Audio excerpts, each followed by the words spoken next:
Text 1, 2. All right, live now. If anyone's here, let me know what it sounds like. I've spent a decent amount of time kind of setting up my live stream. Hopefully everything will go really smoothly. But if things don't, that's just life for you. That'd be, I think, fitting for this year. So I want to do these weekly live streams just to kind of do something low key. My other videos that I have planned for the Prog School and stuff are very planned out, even scripted in the case of the larger ones. So I just want to do something that's a little more loose and free. You guys ask me questions and I'll go over, songs, and we can talk about prog bands or whatever, and maybe do some live writing. So I have a few things planned today because I figure there won't probably be a ton of people watching this live. But I'll be doing these every Friday. If this is a good time, let me know. It's 3 p.m. here on the West Coast of America. And I thought that might be a good time because that allows for East Coast viewers to not be bedtime, as well as if anyone's in Europe watching. I know it's nighttime over there, but yeah. Anyway, so I'll just get started and maybe talk a little bit about my vision for the Prog School and why I'm doing this. So, a big reason why I'm doing this is because of everything that's happened over the last years. It's been really tough for musicians, I think, and I'm someone who plays a lot live, and obviously that's all gone. So I need some sort of outlet for myself and everything that's going on. And my goal here is to help teach, share my love of the music that I enjoy, and maybe help people learn some tricks for writing prog and understanding it and listening to it. And also for me to be able to kind of stretch myself out compositionally. So I think, it's hard these days to release albums and stuff, and you put a lot of time into it and then no one watches it. So my kind of goal is that I release a song once a month, and that goes along with the subject that I teach, and then, I can stretch myself out compositionally as well as kind of help some other people out with some writing techniques.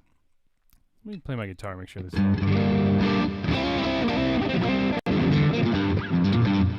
I'm going direct in with everything, so if it should be good level-wise.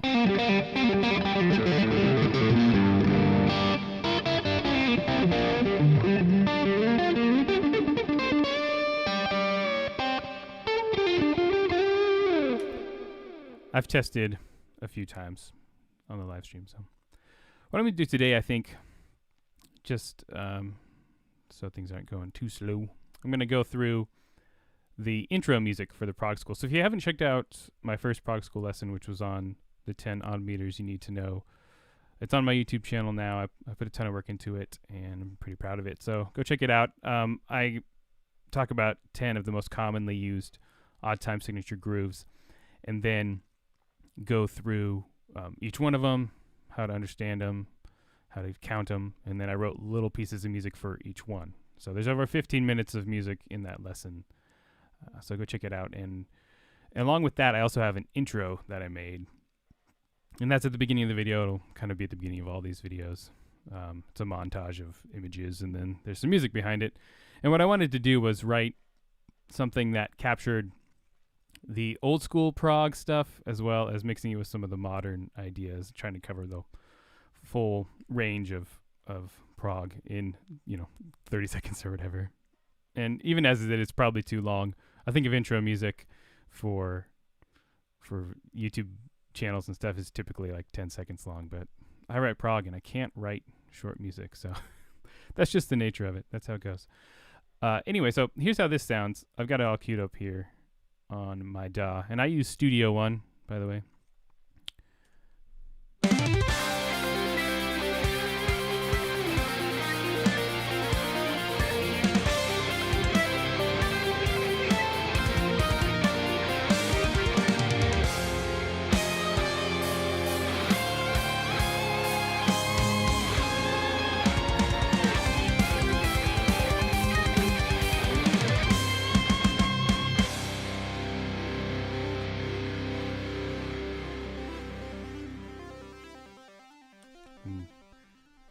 then that synth just kind of fades out. So there's a lot of stuff going on here in a short amount of time. Oh, did it not even input the time signatures? Oh yeah, they're there. They're just not listed. Oh, I just upgraded to Studio 1.5. It's a little bit different looking than it was before. But let's see. Sorry, making sure everything's good on the stream.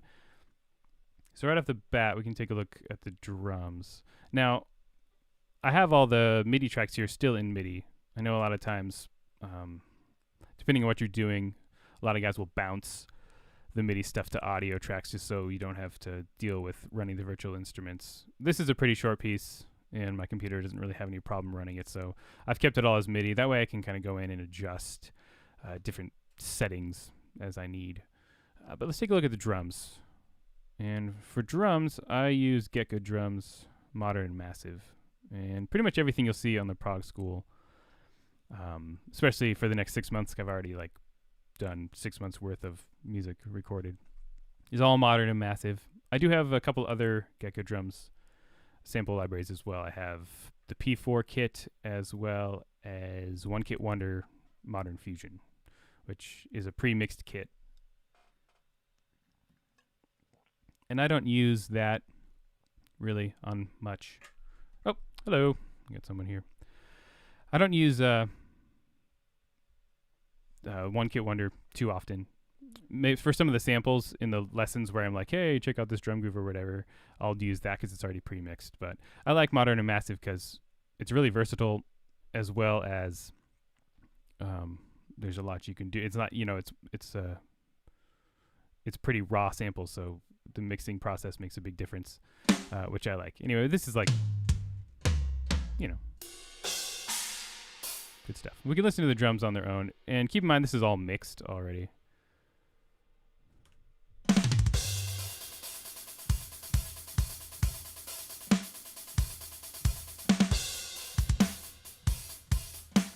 Anyway, so that's the drums there. And I'm not going to go into the mixing too much today. I'll probably do, since I'm doing live streams every week, one of these days I'll touch on mixing. This little intro I mixed a while ago, and I think mixing is one of those things that I'm constantly trying to work on right now. So I've even upgraded the techniques I'm using up to this point. We can look and see drum wise. I am doing the parallel compression thing, and I've got the drum master bus, and you can see my toms have about 6 different plugins on there, because that's what I needed to do at this point. So maybe someday or one of these lessons I'll do that, but I'm going to talk more about the sounds I'm choosing, and then we can look at Guitar Pro, which is actually what I wrote this in. So that's the drums. And bass, I actually own a bass now. It's sitting back there on the back of my rack, and you'll see it in a couple of my videos. And starting halfway through the year, everything I do after that's going to be all with real bass. But a lot of this music with the Prog School, I wrote and recorded and mixed and everything before I got that bass, and it just didn't feel worth it to me to go back and learn all these crazy songs on bass and re-record them. So I just stuck with virtual bass. So what I have here on this one, this intro music, is Shreddage Abyss. And this is made by Impact Soundworks. I'm a huge fan of their plugins. I have quite a few. They have a really good guitar plug, or VST as well, which is Shreddage. This is Shreddage Bass. They just sound really nice. And we actually, in my progressive metal band, Sense of Gravity, which you can check out, we used Shreddage on our demos, for ourselves, just so you could have some real nice sounding instruments when you're listening and trying to learn the songs. But this is how the bass sounds on its own, and there's a little bit of post-processing, but a lot of it's just in the plugin.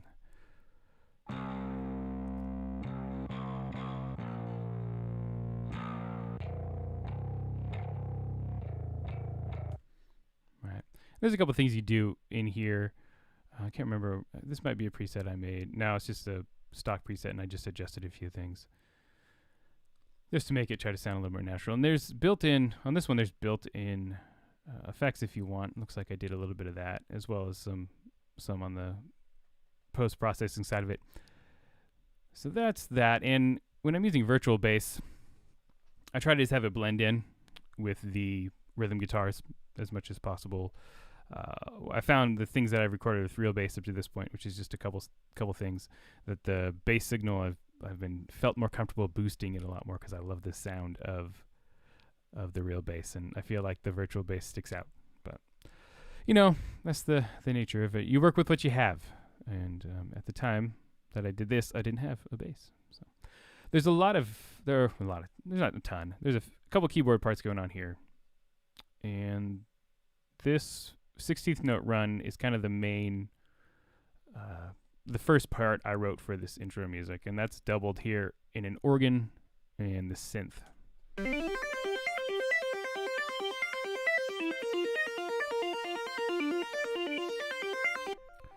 I feel like that is very like old school proggy. That was kind of the idea. I wanted to capture kind of a Yes Genesis sort of vibe. Think Yes with all the organ runs and stuff. I actually was influenced heavily by a song off of Genesis's what album? Oh, Selling England by the Pound, of course.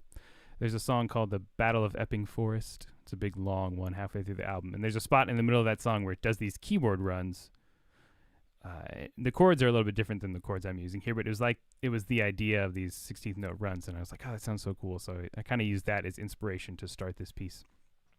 There's a little melody happening too, which we'll talk about later, but this is the main sort of hook of this, is these runs. And let's take a look at what I'm doing organ-wise. So this is Native Instruments. I think it's vintage organs. Yeah, I use quite a few Native Instruments, virtual instruments, as you'll see when we go through these. I have Native Instruments Complete, and which kind of covers all your bases as far as virtual instruments go. So I end up using quite a few of those. This is just a B3 organ. Typically what I'll do with this stuff is find a preset I like and then just do the necessary adjustments to get the sound I want. I'm not someone who likes to build things from scratch. I think you can spend a lot of time doing that, but for me, the results have been hit or miss, and I feel like I usually just end up wasting a lot of time. So if I can find good presets that are close to what I want and then just make tiny adjustments, that works a lot better for me. And that's kind of how I approach guitar tone too. It's like with the Kemper, I find profiles that I like and just do minor adjustments, or if it's a plugin, I'll find someone's preset I like and do some adjustments. I just don't like to spend too much time tinkering with sounds because, I don't know. I've got kids and I got a busy life. I don't have time to waste 4 hours trying to dial in a guitar tone. I'd rather get something that's good and then go on to writing music or doing something I feel is a little more productive. But here we just have a B3 organ, and I have the rotor turned to slow because it was just a little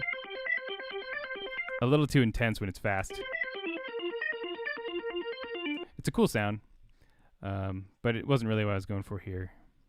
And then let's see, within I do have EQ on all these keyboard sounds, and typically what I do on the EQ is to do a high pass, so everything below at least 100, maybe sometimes even higher, 300 hertz gets cut off, just so that's not interfering with your low end instruments. But inside here, you can see I've got on the vintage setting, drive's not up too high. Now if I'm doing an organ sound in a more modern or a more metal context, I'll definitely take the drive up within the plugin, or I'll add saturation after the fact. I'll put Sound Toys Decapitator on it or something like that. So that's there, and then that's doubled with this lead synth, and I love to double parts. You'll see this a lot, and I'll talk about this in some of my bigger lessons, but also on these live streams, is if you double parts, especially things that are in the background. This in this case, this is kind of the thing that's in the foreground, but if you double it with different sounds, you can get a lot of different textures out of it, and you can also make a part pop a little bit more with different sounds. So here, the organ's kind of providing the attack on these runs, and the synth is adding some extra color in the background and kind of filling in the sound. So this is just the organ, and then just the synth. And together, I think you kind of get the best of both worlds there. And the synth sound I'm using, this is my go-to lead synth, and this is Massive. It's another Native Instruments plugin. Now they have an updated version of this Massive X, which I have as well. But what I have is these presets that I bought from a company called Auditory. Yeah, Auditory. It was like $15. And these presets are made specifically for progressive metal, progressive rock. And there you can see them here. There's these ones that say AUD in front of it. And there's like 30 or 40 of them. And they all sound awesome. Massive is a very complex plugin. So you could, if you want, see all these knobs, you could really tinker with it a ton. But as I mentioned before, that's not really what I do. So I've got this DW lead. That's kind of my go-to lead sound. You're going to hear it on, I don't know, all the Prog School music now. But you'll hear it on a lot of it. Yeah, I just love that sound. It's really, really good. It's got a nice attack to it, and blends really well with guitars if you have guitar and keyboard unisons going on. In fact, this run gets doubled by an electric guitar halfway through.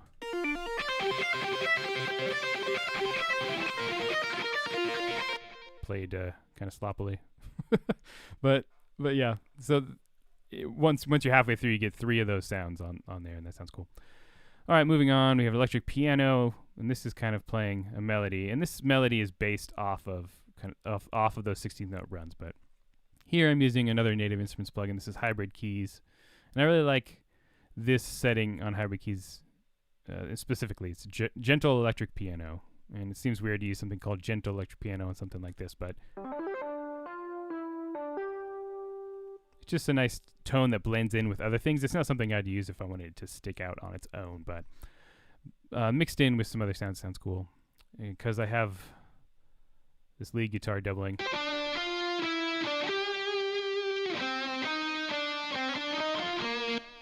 And the guitar is kind of the lead on that particular melody, so this electric piano is just kind of filling in the background. Right. And then it does some chords halfway through.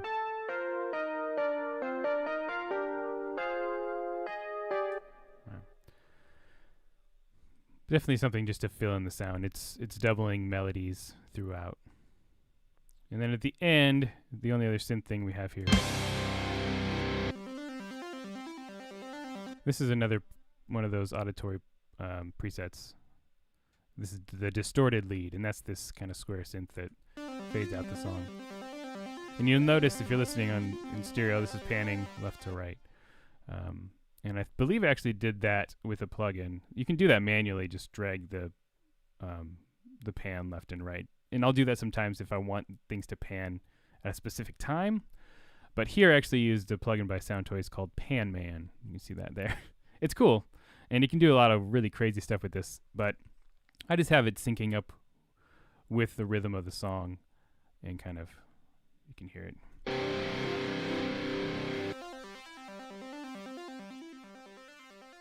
Just going naturally with it. So that's a cool plugin for that. It's not one I use very often, but it worked well in this context. And for all the plugins and stuff, I'm just kind of slowly building up my arsenal.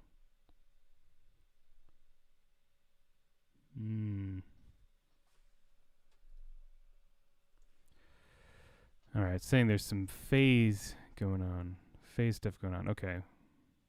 Is that from is it from my DAW coming through there? Or is it, I'm just wondering, maybe I'll play some more and we'll see if that keeps, if it keeps being an issue, let me know. I can see. I did test my DAW,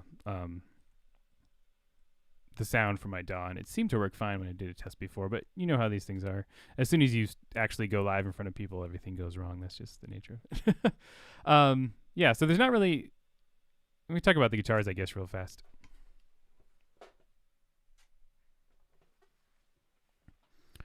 That was weird.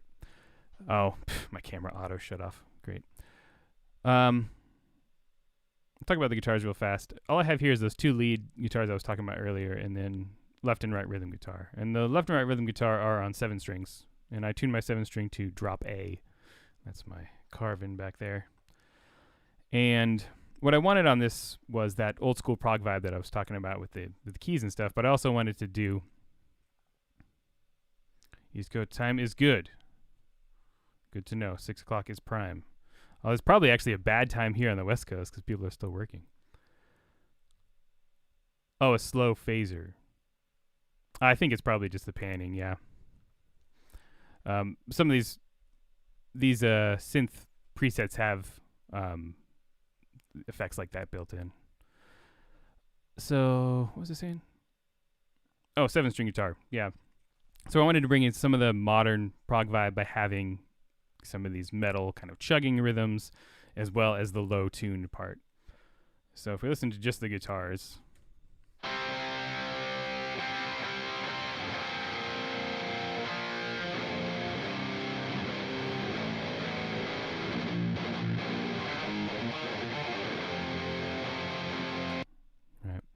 I believe that I was using a profile of a Friedman BE100 on my Kemper for this one, for the rhythm and the lead.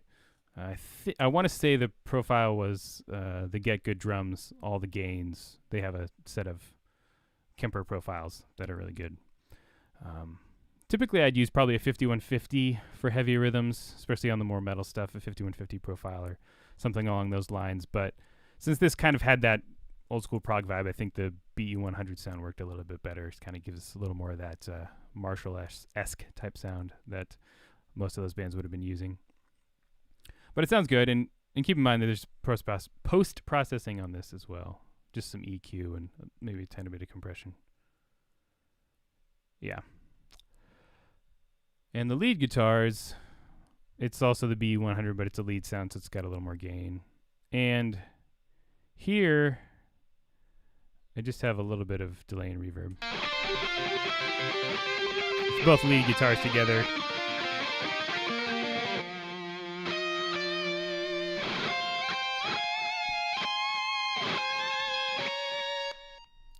Yeah. And often when I do harmonies like that, I'll put, well, depending on what it is, but I'll put the main lead kind of right down the middle, and then I'll pan harmonies left or right a little bit.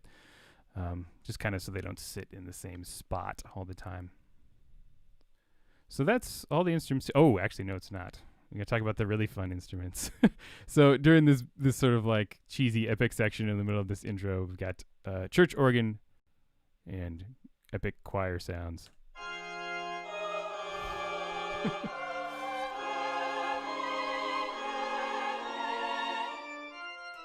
Anyway, the church organ, I believe, is just another stock Native Instruments church organ.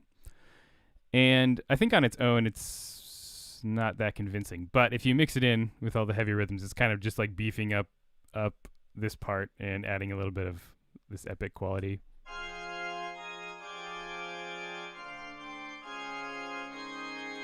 Anyway, so that's that. And then the one I really like and I use quite often is this Requiem Light. This is by Sound Iron, I believe. It runs on the Contact player, but I have a couple of Sound Iron's vocal virtual instruments. There's some really cool sounds. Some of them are more ethereal in nature, like these Voices of Gaia and Voices of Wind. But the one I find myself using because I write, cheesy prog metal is this Requiem Light. And it's cool because you can do different syllables. I just have it set to do ah, but you could do any of these different Latin syllables. Cree, crew, do, fa, glow. I think you could even program it to do like actual, full phrases. So that's that, and I just have it kind of set to whatever stock presets it is. And this blends in really well with the melodies. And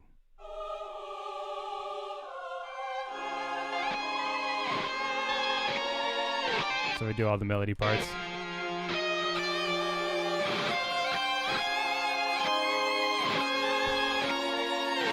Right. Just kind of, the choir is actually fairly loud in the mix here. I just think it kind of makes that part sound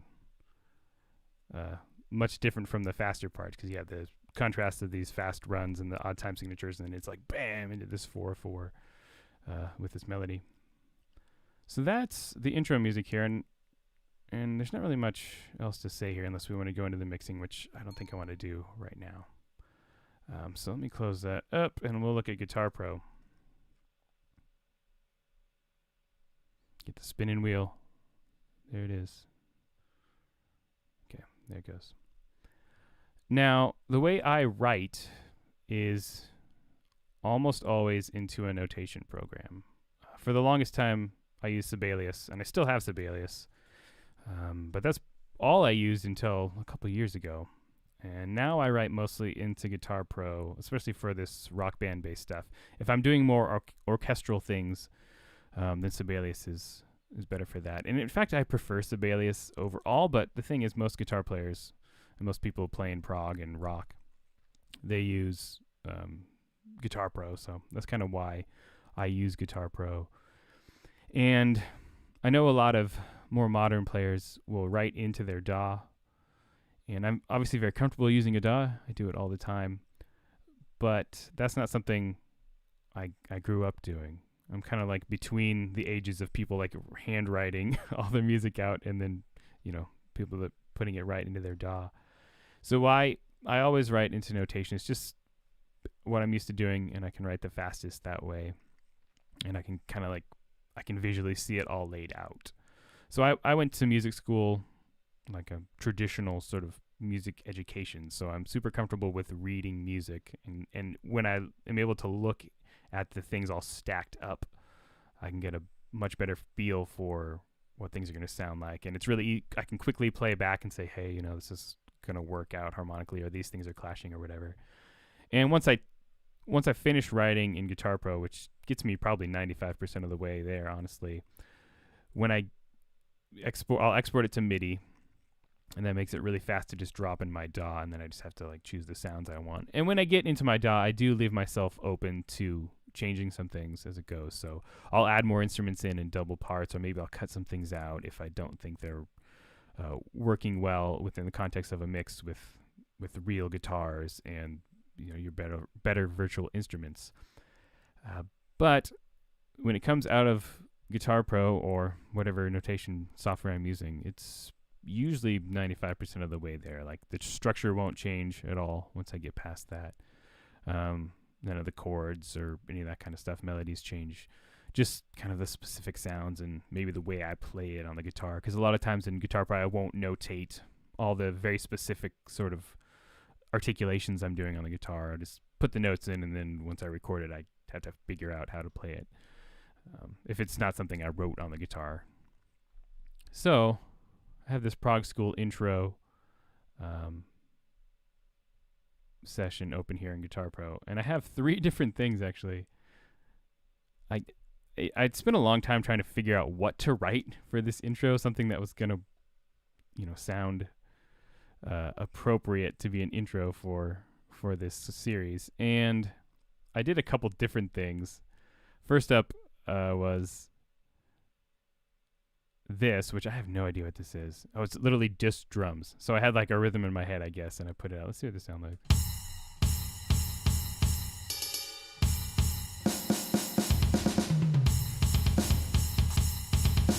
I have no idea what I had in mind there. Obviously, in my head, there was something that I was going to put along with that.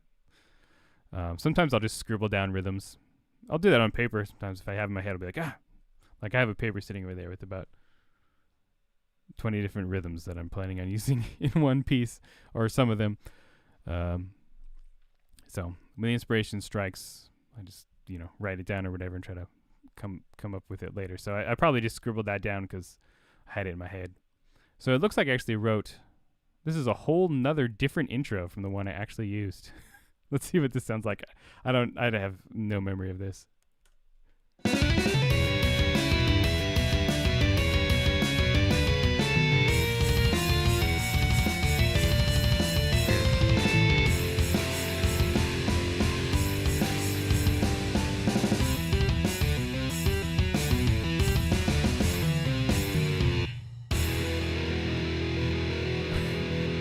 All right, interesting. It's funny because that has a similar contour to the intro I actually used. You kind of have these jagged odd meters with the 7/8 rhythm, and then you have this sort of more melodic section for a couple measures, and then back to the jagged stuff. So I think at this point I had maybe an idea of what I wanted to do, but this just wasn't working for whatever reason. It wasn't working because it doesn't sound as good as the one I used. There's some weird, like, what is this chord in here? I don't think that's the appropriate melody note for that. This is obviously a work in progress. So actually, let me zoom out a little bit here. So now we'll go to the one I actually used. And as you can see, things are pretty close to what I actually used.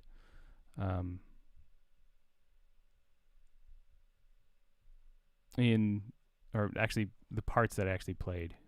So you have the little melody.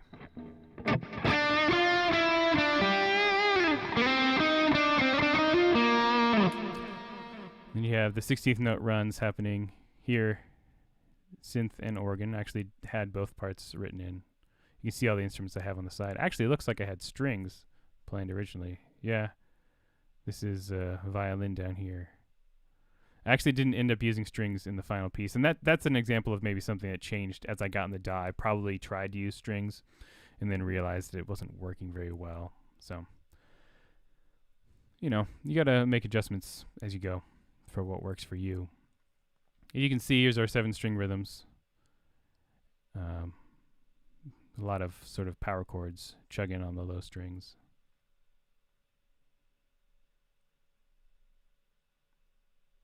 Maybe we'll listen to this in Guitar Pro and you'll see how similar it sounds to the final product, just not as good, obviously.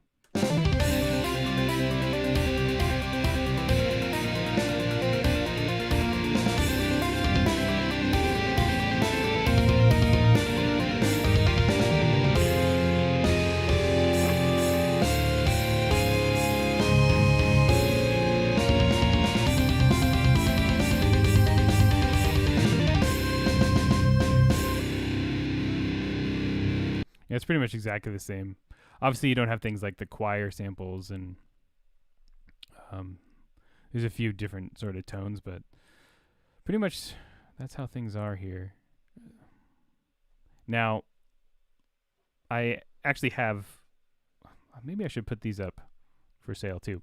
I have for sale tabs for all of the pieces from the 10 Odd Meters You Need to Know lesson, and I'll have tabs available for all the different Prog School lessons I release as I go forward. So maybe I should put this one, edit it properly and put these out too.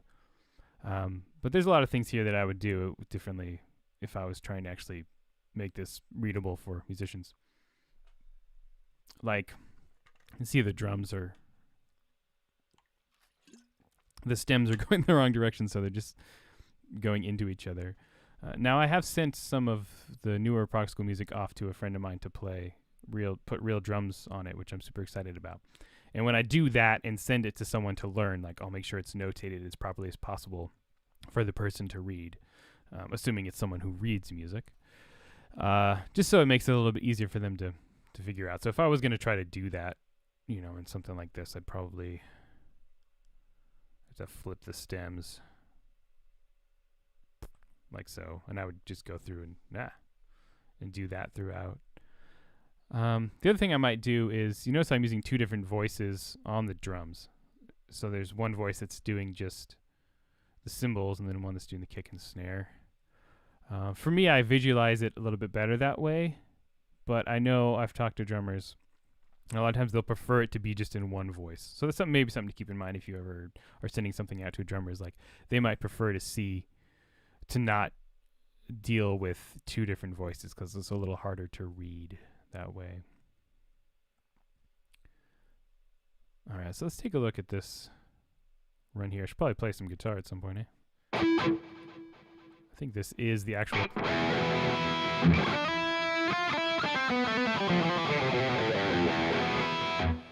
Yeah, this is the tone I think I used for the actual tune. Now, let's see. I don't have any articulations written in here, so I got to figure out how I played this. I recorded this, oh man, it's been a while now, probably 6 months ago at this point. I kind of, over the course of 2020, pre-made a bunch of stuff, wrote all the music for this year, and recorded and mixed half of it already. So I have 45 minutes of music already finished and mixed and ready to go. And I'm just going to be releasing the one song every month. So a lot of the stuff I haven't played in a really long time. And this, I didn't even put any articulations in. I am not alternate picking this, even though it looks like I might be. So maybe spend a few minutes and try to actually play this. You can see my process on how I struggle to play my own music. I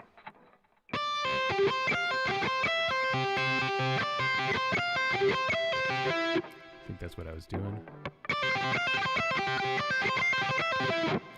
Yeah. So I'm going to put these articulations in. I'm doing pull-offs on these higher notes. And I'm actually doing kind of a weird thing here on this C major arpeggio. I'm hybrid picking these last two higher C notes. And I can actually notate that there for myself. I won't put the different... Sometimes if I went really specific, I'll actually put in the pick strokes I'm using. You know, like down, up, that sort of thing. But I'm not going to do that here. So what I'm doing is upstroke, pull off, down, down. Like that. And for the next one, same thing. And then on this one here, upstroke, pull off, downstroke, middle finger, downstroke, middle finger. So hybrid picked. Right. And then it looks like, yeah, this is the exact same thing. This third measure here is the exact same thing as the first measure, just down 2 frets. Down a major second. So I do the same hybrid picking thing.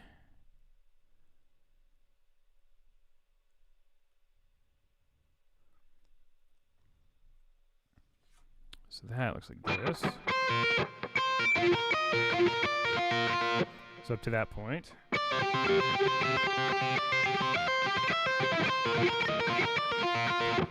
Okay, and this last measure, this is the tricky one, so I'm definitely going to pull off that.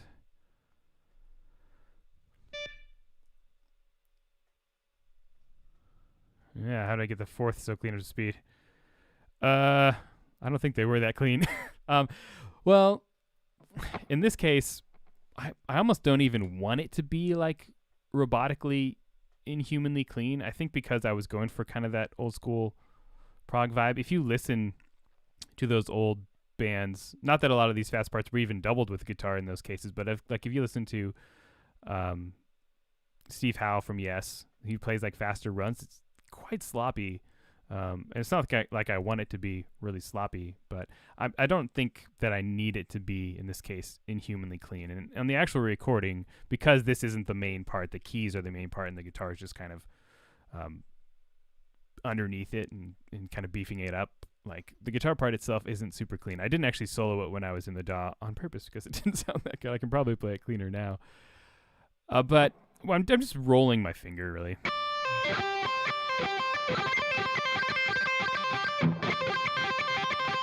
And it's a combination of rolling, and then I'm also muting a little bit with my right hand too, as I sweep through those two strings.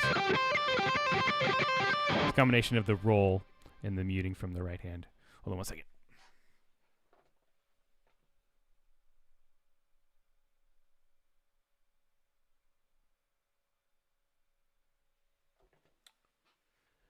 All right. I have to figure out how to get my camera to not shut off. It has a timer because I have an older DSLR. It's not really meant for live streaming, and I found a workaround. But at 30 minutes, it will shut off automatically, even if you set it to not shut off. So, trying to find a workaround for that. All I have to do really is just hit record for like 2 seconds and turn it off. Then the 30 minutes will start over again. And I'm only going to go till 4, so that should cover us till then. Yeah, so I'm just rolling my finger.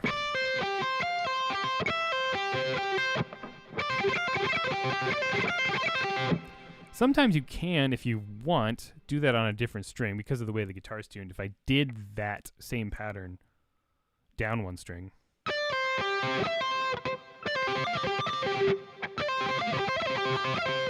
in this case that is harder to do actually, but it keeps it so you're not rolling your finger. Yeah, there's also maybe a world where you could tap this sort of a thing as well.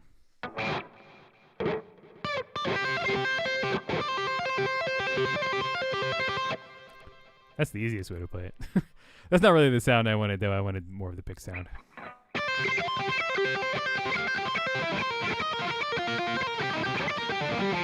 Ooh, I gotta work on that last measure. So here it's written as with this weird rolling finger on the 8th fret. Eesh. That is not easy to play. So probably what I'm gonna do, and this seems crazy, this seems weird maybe, but I'm gonna put that E flat there on the B string. Let's see how I'm gonna actually articulate that.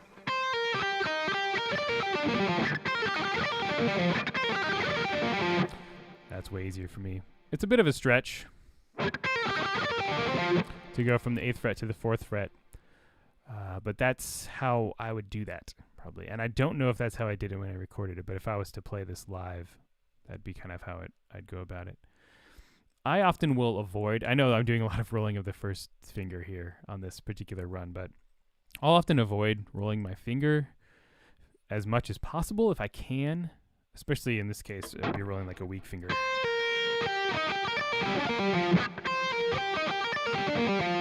On that last measure. Just because I think it's cleaner, and that often maybe involves a stretch, more of a stretch with this hand, but keeping it on one string tends to yield better results as far as cleanliness for me personally. Some people are really good at rolling their fingers and can do that stuff no problem, but you know, everyone's a little bit different, and you got to do what I think works best for you to make it sound nice and clean. Now, like for example, I think it's Jason Richardson, when he does these sweeps where like a major sweep where I would just roll my middle finger. He actually does it where you do separate fingers, something like that, because it's so much cleaner, at least in his mind, to have a separate finger on each string, which I can't disagree, but that also makes that way too hard to play. So just as one thing I've noticed is I've checked out lots of different players. It's like everyone does little things slightly differently, even if you're playing the exact same piece. So how you might play this little part might be different than how I would do it, but this is what works for me. So I'm going to spend just a little bit of time and see if I can get this up to speed cleanly. Let me hear the actual tempo. It's not super fast, so this shouldn't take too long, hopefully.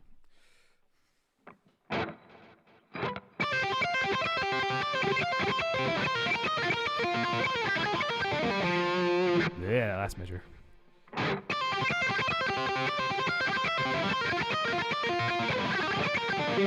Ooh, I need to isolate that.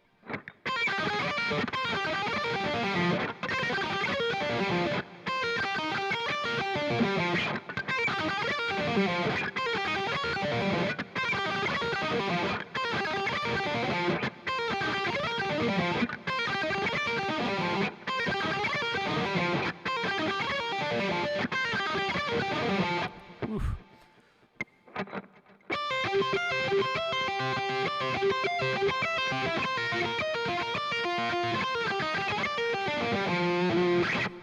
Yeah.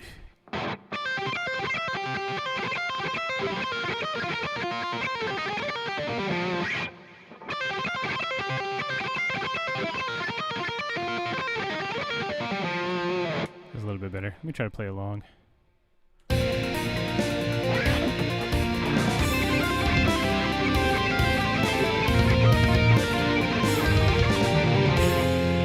Guitar Pro is too loud. Guitar Pro is always really loud, seems like to me. Of course, if I keep it really loud, it'll cover up how sloppily I'm playing this.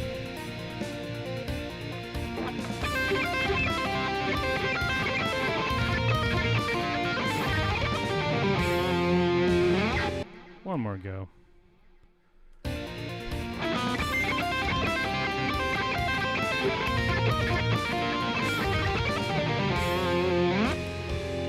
That's acceptable to me. So that might be, and if I was gonna do this, well, to record it, the thing is, I can do a bunch of different takes, and kind of grab from the best ones.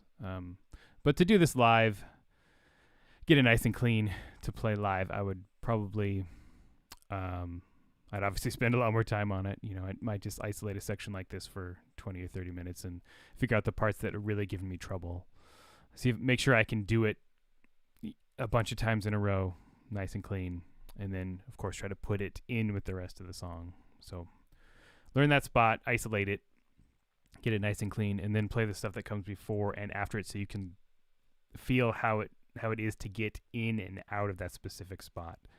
I always recommend doing that. So it's easy just to isolate like one thing that's really difficult and try to get it perfect. But the second you try to do that within the context of an entire song, it's like, nope, can't do it. So I often will, I'll isolate a part, but then I'll also make sure that I play the, 4 or 8 measures before it into it, and then also the 4, 8, like after a few measures after it as well, just so I can kind of get a feel for how it's going to be in context. Because when you sit down and just isolate a difficult part, you can get it really dialed in, but then it becomes hard to kind of do it, with other things around it.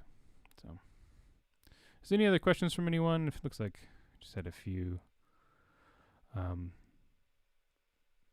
going to make sure I have lots of stuff planned for these live streams because I understand how these things work. It's going to take some time for this channel to build.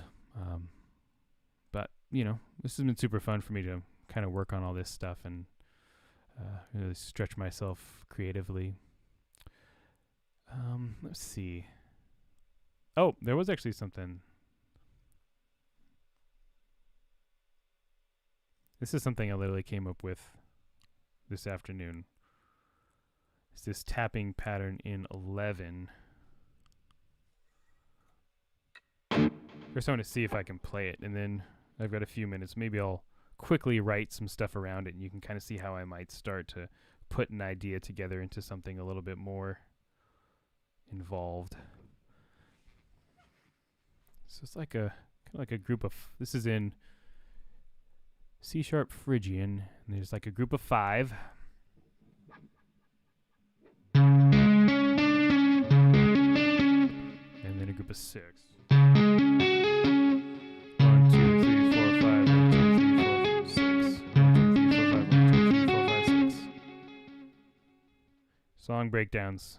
Cool. Yeah, I'm definitely going to do some more of that. I'll probably break down 1 or 2 of the ones from my first lesson next week. Let's see how this sounds actually played by a computer perfectly.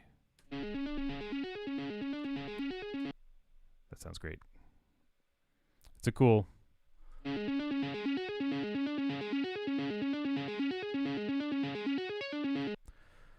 Yeah, I like this. It's kind of going back and forth between the C# and D there, that half step. I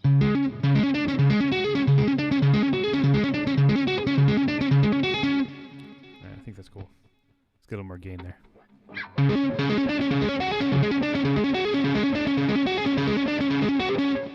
And then for the 13, there's a 13/16 measure here, and all I did, I think, was I just added in a couple extra notes. I'm not sure I'm going to be able to play this right now, but...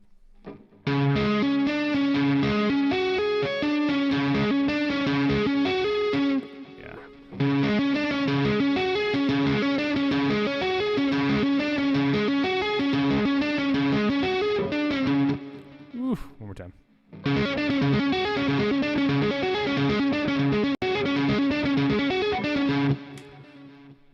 Getting there. I definitely will be able to do it. For some of the stuff, if I'm writing something complex, is like I'll play it just enough to be like, yeah, I definitely can do that. And then when it comes to actually time to record and then shoot videos, then I've got to make sure that I can actually do play it properly. So that's when the practicing happens. But I don't usually practice things to the point of perfection when I'm writing, because I just want to get the ideas down, make sure that it's possible to play on the instrument. Then I'm not going to, push myself too far, and then I'll write around it. So right off the bat, the first thing I'm going to do is I'm actually going to put my guitar down. This would be much quicker for me to write without my guitar. I actually write a lot without my guitar.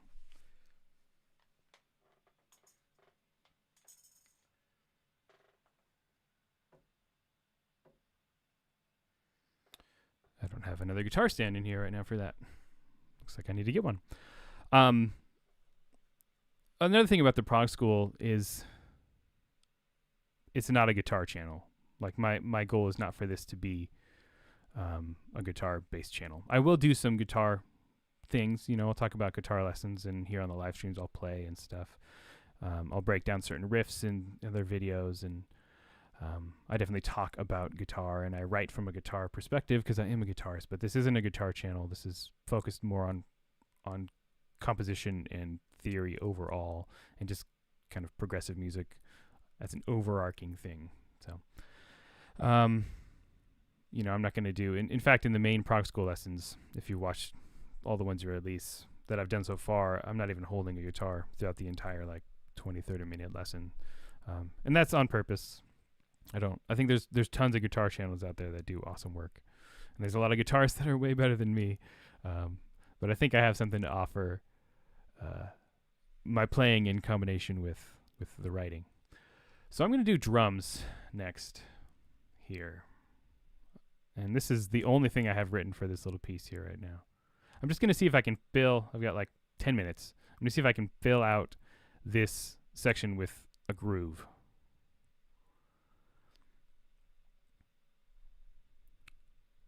Drum kit. Let's put this in multi-track mode. All right, so what I see in this guitar is you have a pattern. These low C-sharp notes are kind of like the beginning of these patterns. So 5, 6, 5, 6, 5, 6, 5, and then 8. So right off the bat, I'm just going to do this all as one layer. Let's do open hi-hat.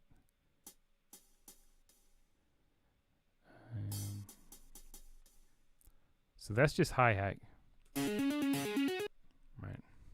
That's just doing 5 and 6. And this isn't what I'm going to do, but I kind of want to just put some stuff in there.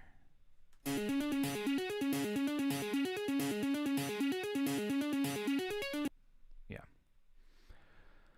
Now if I want to, I can accent those. Maybe I'll do kick on the 5 and snare on the 6. You get like this. Yeah, I don't know if I like that. Maybe I'll do 2 kicks and I'll put the snare there.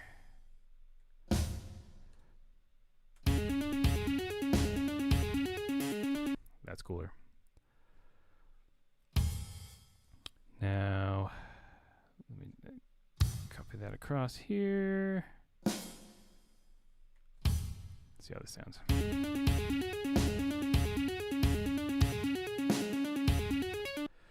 Okay, it's not too bad. I want to do some more ghost notes. And actually that's cool. So what I'm thinking is within these groups of 5 and 6 that I can divide those up a little bit smaller. So I think about the high point of both of these little runs. So we have 5 notes. The highest note there is D, and that's coming on 4. So you have a group of 3 ascending and then 2 descending. So I'll do 3 and then 2, and then here we've got 4 and 2. So I'm going to go 3, 2, 4, 2. So maybe let's accent those with hi-hat. And here's what I'll do. I'm going to fill in these extra gaps with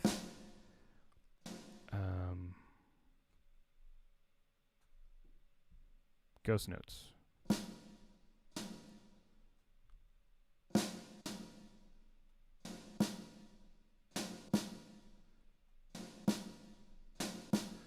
So what we're going to get is ghost notes on the snare. So you have the cymbal doing this overriding 3-2-4-2, and the kick's kind of following that, and then this ghost notes are going to come in between. Why are those ghost notes so loud?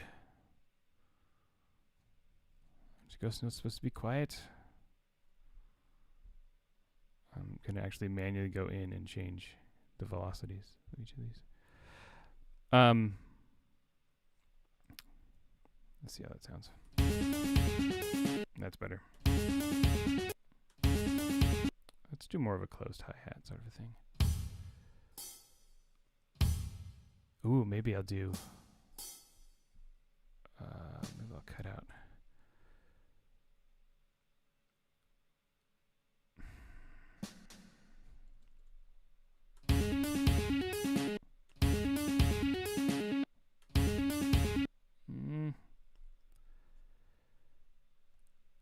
Oh, I have to change the volumes of those. Yeah. That's better. Just kind of gives it a little more grooving to fill in those extra spaces with a combination of hi-hats and ghost notes.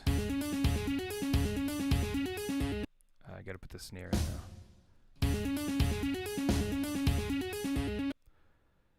And probably that wouldn't be that physically easy to play one hit and then a really quick ghost note, so I'll cut that out. Yeah, that's cool. And then on this last measure, I got to think about how I want to divide that. So 3, 2, 4. I guess 4 and 4. Maybe I'll do like 2 snare hits. No,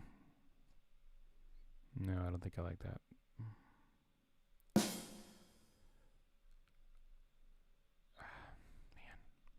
Man. Maybe like a tom. And I can change some of this stuff once I get in the DAW. Yeah, so let's see how this, if I just repeat this.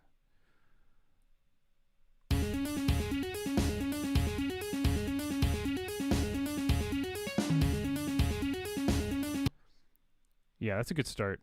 So let's get some bass and rhythm guitars in here, and then I'll call this good for now because we're almost at an hour. I should have started doing this earlier. This is fun. I was talking too much earlier. Let's do a 7-string guitar. Jeez, Guitar Pro, what are you doing? Now I always do drop A. And we're just going to take the volume of that way down off the bat. I'm going to duplicate it.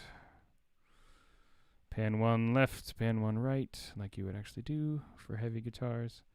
Now we're in C sharp, so that's going to work well for 7-string because I can get a nice low C sharp. And I'm just going to, first of all, accent these 16th notes.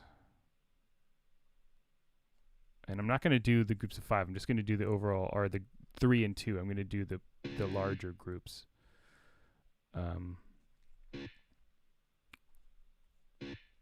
So that's too quiet. Yeah, that sounds cool. Let me just copy that.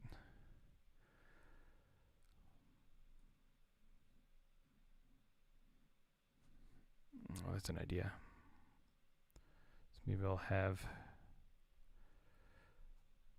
it jump up to the flat 2 here because we're in Phrygian.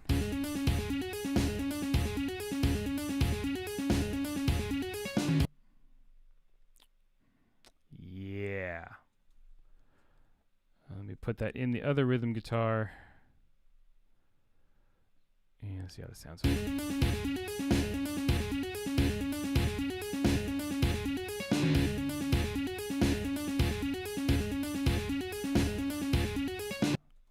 Cool. A couple more things I want to do really fast. I already have some ideas of something to do different in the rhythm guitars, but I'm not going to have time to do that now. So let's do 5-string electric bass. Let's again change the tuning to drop A. And this is my quick way to double bass in guitar. I'm just going to copy paste rhythm guitar onto bass and drop it an octave. Bass.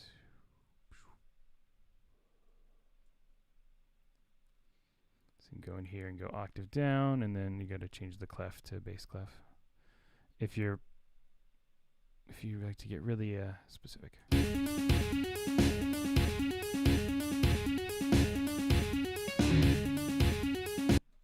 Nice. This is a start to something cool. I think it's an interesting groove. I like it, and I can think of some really cool drum stuff you can do to kind of hide these rhythms. Right now, I just have them kind of following the rhythms. One more thing I'm going to do is we're going to do some acoustic piano. I'm just going to give you the Tigran Hamasyan vibe. I'm literally just going to copy these 16th note runs and put them in the piano. I'll probably, yeah. I think I'll take them up an octave too. One octave up, and then get rid of all the articulations because it's not a guitar, it's a piano. Let's see how this sounds.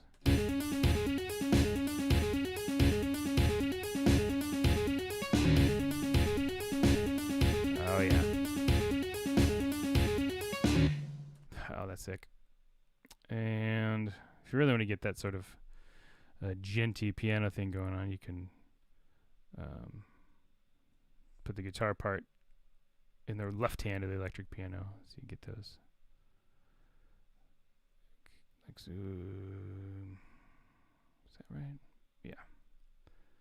Once again, it's changing the clef on me. I'm actually gonna go octave up with those, I think, and then bass clef. You have to think about the octaves as far as things. Actually, no, I think I'll like it down.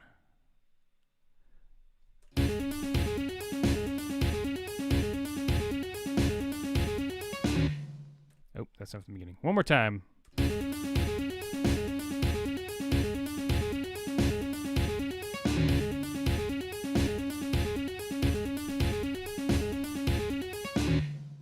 All right. Cool. Well, we're over an hour now, so thank you all for tuning in to my first live stream. It seems like everything went fairly smoothly. If you have any questions on any of this stuff, you can post comments in the normal part of the video and I'll answer them. Or you can always shoot me messages on social media, or my email is actually listed in the spot with all the the links and stuff. But there's links to the tabs and the other Prog School stuff. If you enjoyed this, please share and comment, bell notification, subscribe, all that good stuff. And I'll see you guys next week.